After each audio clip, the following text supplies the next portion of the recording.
What's up, guys? Welcome to a Resident Evil 7 VR review. VR in your face, coming at you. It's fucking VR. So we've been reviewing this whole game in VR. PSVR, should I specify, coming right up at your face. In your face. So we thought around your face, on your face. Exactly, like.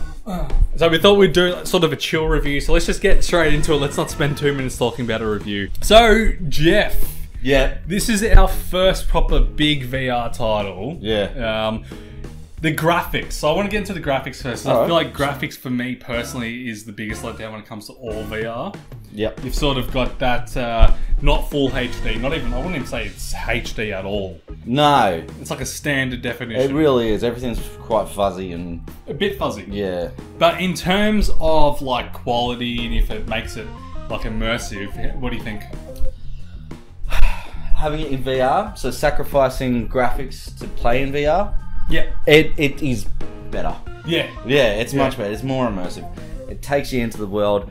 Can, you know, sometimes things can look a bit odd and that sort of brings you back out of it. Yeah. But Or you get a bit of blur occasionally. But being able to look all the way around, up and down and all that. Yeah, sort of stuff. especially when you're interacting with something that you're being forced to look at, but in VR you can look behind you. Yeah. Whereas if you're playing normally, I'm pretty sure you can't. So that's pretty cool. I enjoy that sort of side of things. Yep. But yeah, it is a sacrifice. You do have to sacrifice a little bit of graphics if you do want to play in VR. Worth it though.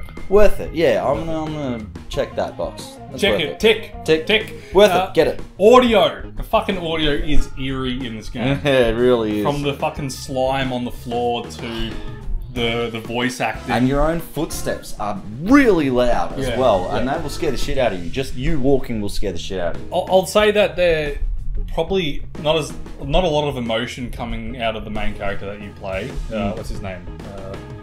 Ethan. Yeah, that's good. We forgot about it. He has no fucking emotion. Nah, and he doesn't seem that scared about being Anything. Yeah, I mean he gets something removed and then reattached. but, Yeah. like, Without going to spoilers. Yeah. But basically, the plot of the game is your partner has been missing for 3 years, and then some footage surfaces of her in a location. So you go to save her, and it turns out that she's infected and half evil, and then you've got to find a cure. So that's the basic plot, I'd say. She's in a residence and she's evil. Exactly. So you sort of, again, without spoiling it too much, you fucking you fight with her. But again, when you fuck her up, and this is very early on in the game, when you fuck her up, you don't care about it. You just like you're not like Maya! Like, you fucking move on Yeah, real quick. you move on and you try and get the fuck out. So in terms of voice acting, it's pretty good, but it's a bad writing perhaps in terms of the main character emotion. However, the villains, the evil people, they have some good fucking voice actors and good, They're good writing. intense. Yeah, they will intense. scare the shit out of you. I feel like it'd be Easily. easier to play a villain than a good guy. Like Yeah. with a villain, you just sort of Yeah. monkey. Well, ask Mark Hamill. He's way better as the Joker than he is Exactly. fucking Luke Skywalker. Exactly. Oh! We heard it here first. Yeah. Gameplay. Now, gameplay is the biggest part of any video game, obviously. Not really, because sometimes the story is I more know, important. I know. Actually, before we move on to gameplay, story, do you like it? Do you not like it? Well, kind of. Okay. I'm kind of on the fence because it's more like you progress to certain areas and you learn a little bit at a time and dribs and drabs. There's not a lot of learning. There's Yeah. not a lot of... It's like one big story, Yeah. but... It's actually not a very big story, but it just takes ages to progress it. Yeah. So it could be, it's like quite small. It's like 20 minutes of writing that they've stretched out. So Yeah. story's okay. Now we finally understand why we're at this location, which is good. Yeah. But fuck your girlfriend. If you're in that situation, you piss off. Fuck that shit. Yeah. I so love she my hasn't seen her partner. for 3 years. Exactly. You've Yeah, you moved think on. she's dead, but Guarantee he's moved on already. oh, mate, I'd be moving on. God Exactly. damn. Anyway, Yeah, you gameplay. bitch. Gameplay was one that even in the demo we still weren't sure how it was going to turn out. You feel that way? You weren't sure what you're Yeah. going to be able to do. Yeah, especially weapon-wise. Yeah. So we've come across shotguns, flamethrower things, pistols, Magnum. Magnum. Magnum. So you do get a lot of weapons. The one thing about the game that I sort of dislike, but it's actually it's a good thing, but I don't like it in scary games, is the enemies that follow you and can't be beaten.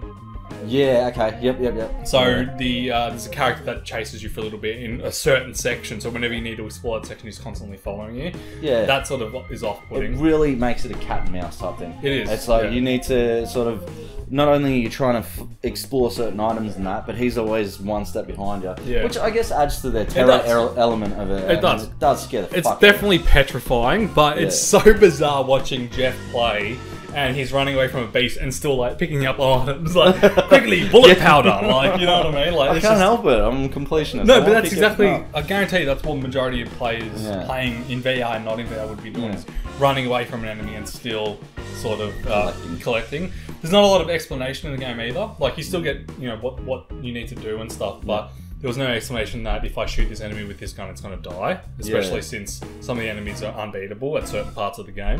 Which sort of brings us to the puzzle aspect of it, the Yeah. fetching, the finding certain items to fit in certain places. Yeah. Do you feel like it's balanced with the reward versus the effort type thing? Yeah, I think so. Like I feel like you put through a lot of effort, but some of them, like some of the puzzles are super easy, and some of them are like, what the fuck do I do now? Yeah. But it's always like there's a key there. I've got to find that key and go to a door, Yeah. and then that door leads to another door, and then you got to have a key to another door. It's always like a same thing. Very Resident Evil tradition. I don't know if you've played many Resident Evil games, but it's always heaps of backtracking, constant backtracking. Yeah. So it's staying true to its Resident Evil roots, Yeah. I but feel like it's backtracking, but it's not getting too repetitive. it isn't. It isn't. Like, and it's also it's refreshing because you can go back to areas you've already cleared, and there's not going to be any enemies there. You don't. They don't have Yeah, to that's constantly refight them, which is a huge thing. Because Once you figure out how to actually kill them. yeah, exactly. Yeah, because That's inventory is a huge thing. Yeah. So if you're constantly wasting bullets on re-killing enemies just because you missed an item,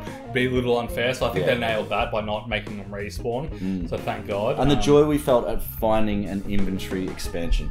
Yeah, exactly. When we first found the first inventory expansion, it's a fucking big moment for us. Yeah, So it was big. We were big all over the place. Very happy with that. That's pretty much all we need for review. The story's okay. The gameplay's pretty fun, especially in VR. VR is amazing. It's the such, tits. It it's really is. such an experience. If you get past, it's hot at the moment in Australia. If you can get past the heat and the sweating and a little bit of dizziness after playing for like an hour, it's totally worth it. Yeah. But even just if you don't have a PSVR, still totally get it. I recommend it. I really do. Yeah. Do you Yeah, want to give I this one a score? Do you have a score in mind that you want to give So, it? like, out of 10, Yeah, like 5 is a fair game, so a good game. Well, 5 and 6 is like a fair good game. 8's a really good game. 10's like unbeatable. yeah, okay. Um, Well, for the VR version of the game, yeah, which is because we what haven't played the normal control version of the game, VR heavy. I'd say as a VR game, in comparison to other VR games, Yeah, this has got to be probably the best VR game I've ever played. yeah, definitely. So I'm going to give it a 9. Yeah. I was actually thinking Good score. 8.5, so we'll round up to 8.75. Nice. Yeah. I think the internet can be happy with that. Yeah, definitely. It's a solid score, and some people will be like, oh, it should be 9.5, but really an 8 and 9 is a great Yeah. score. If I made a game and it got a fucking 6, I'd be over the moon. Yeah. So that's our Resident Evil review. We're going to be doing more reviews like this, so if you like it, let us know. If you have any other opinions, let us know as well. Yes, Okay? we like to know what you know. Yeah. Then we know. This will be on unclenched.com as well as unclenched, your youtube.com/unclenched. Yeah. Make sure you watch our actual walkthrough of this game. Yeah, we're playing the whole game through and uploading them very slowly because we have shit internet. Alright, that's the review. Thank you very much for In your watching. face. See ya. Bye.